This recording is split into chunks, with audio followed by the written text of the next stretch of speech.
بسم اللہ الرحمن الرحیم۔ السلام علیکم، آپ دیکھ رہے ہیں چینل دی پوائنٹ۔ میں وحید عزیز آپ سے مخاطب ہوں۔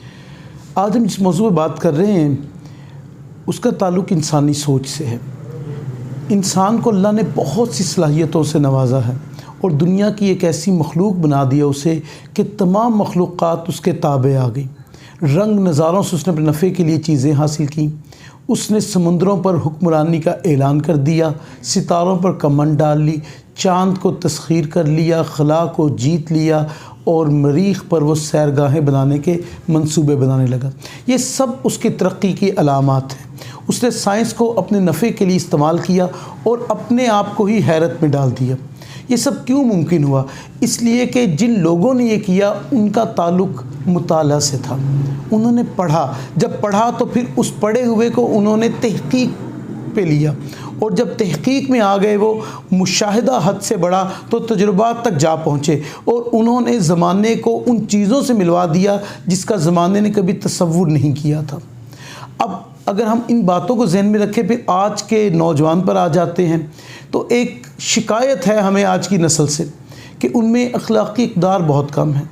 ہمیں شکایت ہے کہ وہ بڑوں کا احترام نہیں کرتے، ہمیں شکایت ہے کہ وہ شاید بڑوں کو وقت نہیں دے پاتے، ان کی گفتگو میں وہ اچھا پن نہیں ہے جو ہونا چاہیے، ان کی گفتگو میں احترام کے تقاضے نہیں ہیں، ان کی گفتگو میں الفاظ کا چناؤ ٹھیک نہیں ہے۔ تو یہ ساری باتیں کیوں ہوئی؟ اس لیے کہ ہم نے آج کے نوجوان کو پڑھتے ہوئے نہیں دیکھا بلکہ دیکھتے ہوئے پھر بولتے ہوئے دیکھا ہے۔ یہ بہت بڑا فرق ہے۔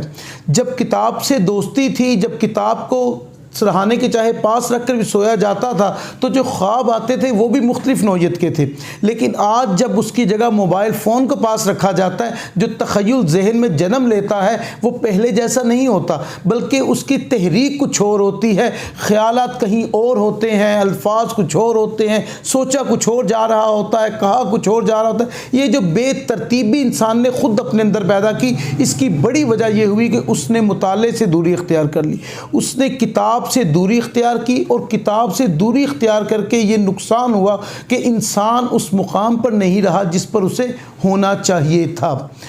عمر بن خیام نے ایک ربائی کہی تھی، میں اس کا ترجمہ پیش کروں تو اس نے کہا کہ اصل میں زندگی اور موت کے درمیان ایک سانس کا ہی تو فاصلہ ہے، اور کفر اور دین کے درمیان بھی ایک سانس کا فاصلہ ہے۔ اس سے ایک سانس کو جس نے سنبھال لیا، بنیادی طور پر اس نے اپنے آپ کو سنبھال لیا۔ اب جو آج کا انسان ہے، یا میں بالخصوص آج کے نوجوان کی بات کر رہا ہوں، تو وہ اپنے آپ کو سنبھالنا نہیں چاہ رہے بلکہ انہوں نے خود اپنے آپ کو ان اشیاء کے حوالے کر دیا جنہوں نے نہ صرف ان کی سوچ کو نگل لیا، ان کی اخلاقیات کو بھی برباد کر گئے۔ اگر کوئی شخص چاہتا ہے کہ وہ بہتر زندگی گزارے تو یقین کریں اسے کسی عالم کا سایہ ملنا چاہیے، کسی عالم کے پاس بیٹھ جائے۔ عمر بن خیام کی ربائی سے یہ بھی، کسی عالم کے پاس بیٹھ جاؤ اور تمہاری زندگی سنور جائے گی۔ اگر تم عالم سے سیکھ لیتے ہو تو یقیناً تم بہتر ہو جاؤ گے، لیکن ممکن ہے تمہیں کوئی عالم ہی نہ ملے۔ تو کہا ڈرنے کی بات نہیں ہے، اس طرح کرو، کسی حسین انسان سے دوستی کر لو، اس کا حسن تمہاری آنکھوں کے ذریعے اتر کر تمہارے باطن تک جائے گا تو تمہارے باطن کو نکھار دے گا، سنوار دے گا۔ لیکن ممکن ہے کوئی حسین بھی تمہیں قبول نہ کرے، تو کہا اس پر بھی پریشان ہونے کی بات نہیں، عالم نہیں ملا تو ڈرنا نہیں ہے، حسین میسر نہیں آیا تو پریشان ہونے کی بات نہیں ہے۔ یہ دونوں چیزیں نہیں ملی تو کہا پھر کتاب سے دوستی کر لو، ایسی کتاب جو تمہارے دل و دماغ کو روشن کر دے، پھر خود ہی نفی کی، ممکن ہے کتاب بھی ایسی نہ ملے تو پھر بھی گھبرانے کی بات نہیں ہے۔ عالم نہیں ملا ڈرنے کی بات نہیں ہے، حسین میسر نہیں آیا تو پریشان ہونے کی بات نہیں ہے، اگر کتاب نہیں ایسی ملی ہے، سمجھ میں نہیں آئی تو پھر بھی گھبرانے کی بات نہیں ہے۔ کہا اے شخص سن، نہ تجھے ڈرنا چاہیے، نہ پریشان ہونا چاہیے، نہ گھبرانا چاہیے، لیکن ایک چیز ذہن میں رکھ، جب کچھ نہیں ملا، عالم نہیں ملا، کتاب نہیں ملی، حسین نہیں ملا، تو پھر اکیلے رہ لینا، کسی جاہل سے دوستی نہ کرنا۔ اب ہماری دوستی کا معیار نہیں رہا، ہم نے دوستی کا معیار کچھ اور رکھا ہے۔ دنیا کی وہ مادی چیزیں ہماری دوستی میں سب سے اہم کردار ادا کرتی ہیں۔ اگر ایک کالج جانے والا لڑکا ہے، اس کے ایک دوست کے پاس موٹر بائک ہے، اس کی اخلاقی نوعیت کیا ہے، اخلاقی سوچ کیا ہے، اس کی فکر ہے یا نہیں ہے، لیکن چونکہ اس کو موٹر سائیکل کی ضرورت ہے، اس نے اس سے سفر کرنا ہے، وہ اخلاقیات کو ایک طرف رکھتا ہے، اپنا نفع اٹھاتا ہے۔ اسی طرح اگر اس کے پاس گاڑی ہے تو اس سے نفع، ہم نے چیزوں کو جو ہے معیار بنا لیا، تو نتیجہ کیا ہوا کہ ہم اخلاقی طور پر کمزور ہوئے۔ پہلے اس بنیاد پر دوستی ہوتی تھی کسی کے اخلاقیات کیسے ہیں، اس کا خاندان کیسا ہے، اس کی تربیت کیسی ہوئی ہے۔ اب دوستی اس بنیاد پر ہوتی ہے کہ بنیادی طور پر انسان کے پاس ہے کیا، وہ کیا ہمیں نفع دے سکتا ہے, کیا فائدہ دے سکتا ہے. اب وہ کتاب کے الفاظ ہمیں مردہ محسوس ہوتے ہیں اور زندہ چیزیں چلتی پھرتی دیکھتے ہیں, ہم سمجھتے ہیں زیادہ کامیاب ہے. اہل یورپ نے ہمیں اس طرف لگایا اور خود وہ کتاب سے جڑے ہوئے ہیں. آج بھی وہ ولیم ورڈزورتھ بھی پڑھاتے ہیں, ٹی ایس ایلیٹ بھی پڑھاتے ہیں. لیکن ہمارے ہاں جو ہے, ہم اگر علامہ اقبال کی بات کریں تو ہماری نوجوان نسل کہتے ہیں بہت مشکل ہے, ہمیں سمجھ میں نہیں آتا. عجیب بات ہے, اپنا جو یہاں کا اس خطے کا خمیر ہے وہ مشکل لگ رہا ہے ہمیں, اور جو ہمارا خطہ ہی نہیں, جو ہمارا کلچر ہی نہیں, وہ آسان لگ رہا ہے. اب یہ کیوں ہوا ایسا؟ اس لیے کہ ہم نے برائی میں ہمیشہ آسانیاں ہوتی ہیں اور سچائی میں ہمیشہ مشکلات ہوتی ہیں, اس لیے کہ اس کا آخر اچھا ہوتا ہے. ہم نے آخر اچھے کو نہیں سوچا, ہم نے موجودہ وقت کو, حال کو سامنے رکھا ہے. ہم کوئی ایسے پلانر نہیں ہے کہ آپ یہ سوچیں کہ زندگی کے بعد کیسی زندگی ہوگی, یا کم از کم ہماری اپنی زندگی میں سکون کیسے آ سکتا ہے, ہم کس طرح ایک تسلی سے وقت گزار سکتے ہیں, اطمینان سے وقت گزار سکتے ہیں. آج کے نوجوان کا مطالعہ کریں, اس کی طبیعت میں ایک بے چینی ہے.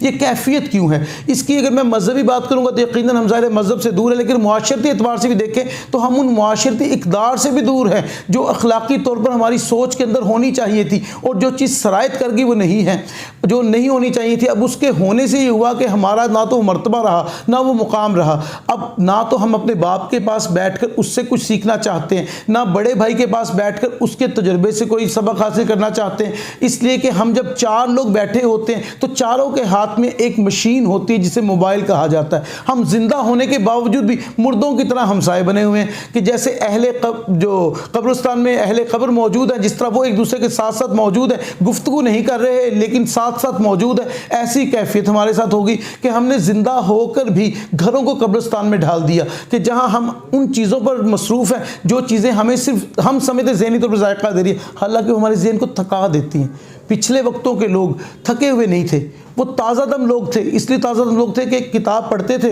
لوگوں سے ملتے تھے, اساتذہ سے سبق حاصل کرتے تھے, بزرگوں کا احترام کرتے تھے. اس طرح وہ ان کی شامیں بھی جو تھی, یعنی شام کہہ لیں جلدی رات میں ڈھل جاتی تھی, اور وہ بستر پر جلدی چلے جاتے تھے, صبح بھی جلدی اٹھتے تھے, اور جب صبح اٹھتے تھے قدرت کو کروٹ بدلتے ہوئے دیکھتے تھے تو ان کے اندر کی جو آپ کہہ لیں وہ ناکامی تھی وہ کامیابی میں تبدیل ہو جاتی تھی. وہ خود ہی قدرت سے تعلق جوڑ لیتے تھے اپنا, اس لیے کہ جب وہ سورج کو طلوع ہوتے دیکھتے تھے, جب وہ گھاس پر شبنم کے قطرے ٹھہرے ہوئے دیکھتے تھے, جب وہ پھولوں کے شبنم سے نہائے ہوئے دیکھتے تھے, تو انہیں قدرت کا احساس ہوتا تھا.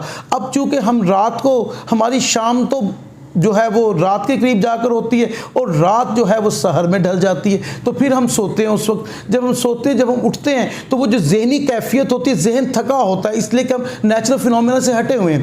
جب نیچرل فینومینا سے ہٹ جاتے ہیں تو اخلاقیات تو خود ہی دم توڑ جاتے ہیں, اور نتیجہ کیا ہوتا ہے کہ ہم دن کی روشنی کو جو دیکھتے ہیں اس وقت دیکھتے ہیں جو سورج وسط پر ہوتا ہے.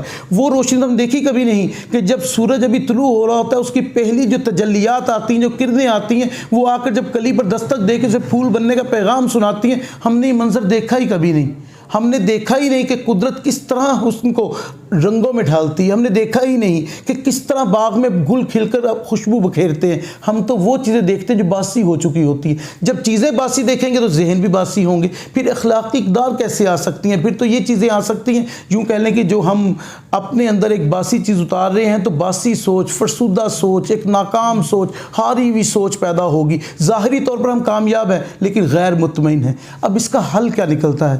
حل یہ نکلتا ہے, میں یہ نہیں کہہ رہا کہ ہم انٹرنیٹ کو ختم کر دیں, میں یہ نہیں کہہ رہا ہم موبائل فون کو چھوڑ دیں. نتیجہ یہ تو نکال سکتے ہیں ہم کہ اس کے لیے وقت ہو, اس کو ہم اتنا استعمال کریں جو ہمارے ذہن کو تھکائے نہ, کتاب سے ربط جوڑے. اگر کتاب کی اہمیت نہ ہوتی تو یقین کریں اللہ انسان کی ہدایت کے لیے کتب نازل نہ فرماتا.